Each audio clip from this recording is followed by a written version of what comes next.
Apresentação do trabalho de instalações elétricas residenciais para a disciplina de eletricidade aplicada.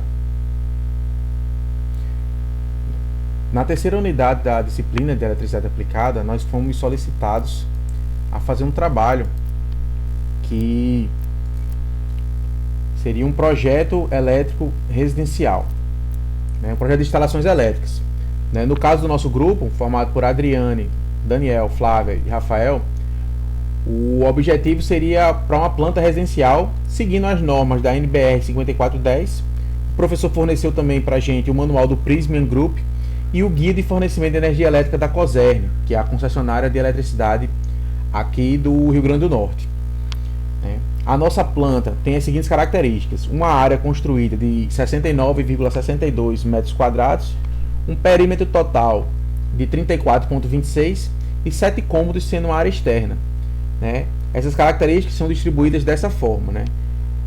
Tem uma varanda, uma sala grande, um banheiro, 3 quartos e uma cozinha.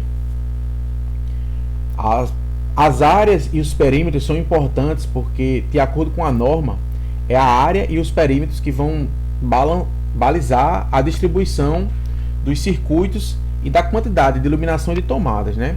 Essas são as dimensões do nosso imóvel. Para a parte de iluminação, a norma diz que temos que utilizar 100 VA para os primeiros 6 metros quadrados e acrescer de 60 VA para cada 4 metros quadrados inteiros. No caso do nosso projeto, somente a sala vai utilizar uma carga maior, né? Todos os outros cômodos ficaram dentro da medida dos 100 VA, né? Então seria um ponto de luz para cada cômodo e a sala receberia 2 pontos de luz.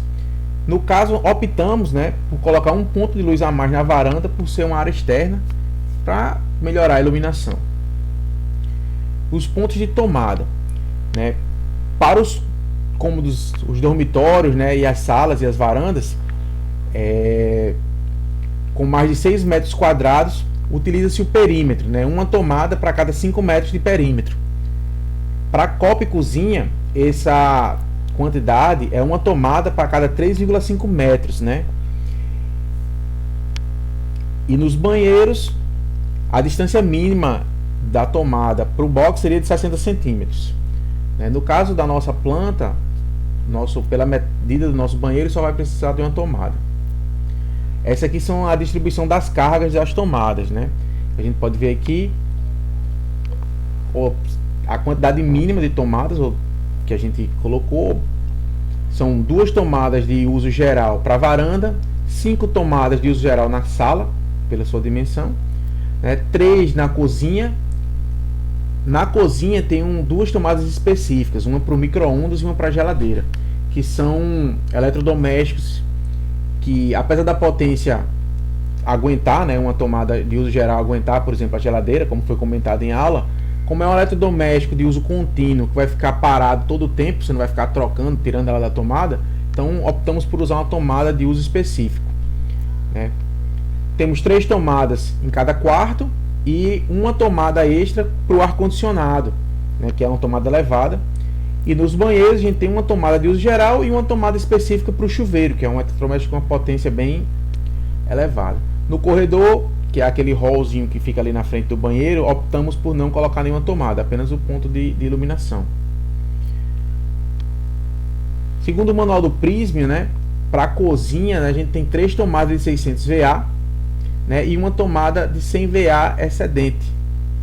E nos demais cômodos, as tomadas de 100 VA.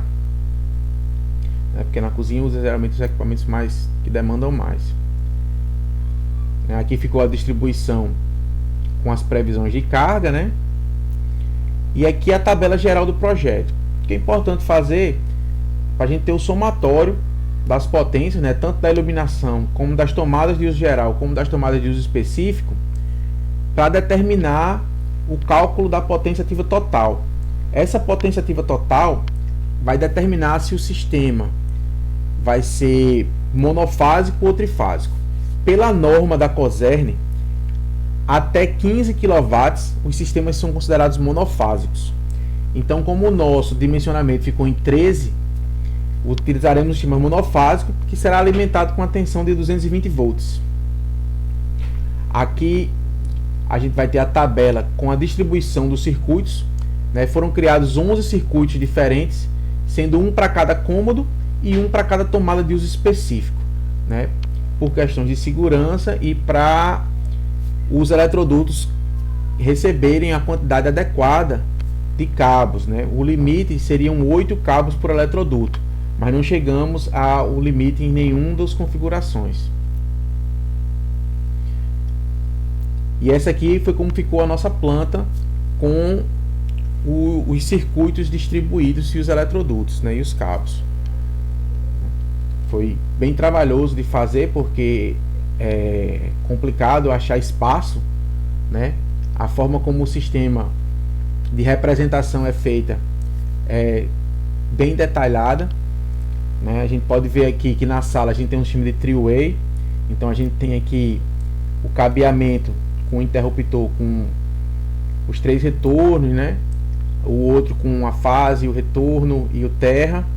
A gente pode ver aqui no centro do imóvel o quadro de distribuição. A gente optou por colocar ele o mais central possível para facilitar essa distribuição, né? Já que praticamente todo o cabeamento vai pelo teto.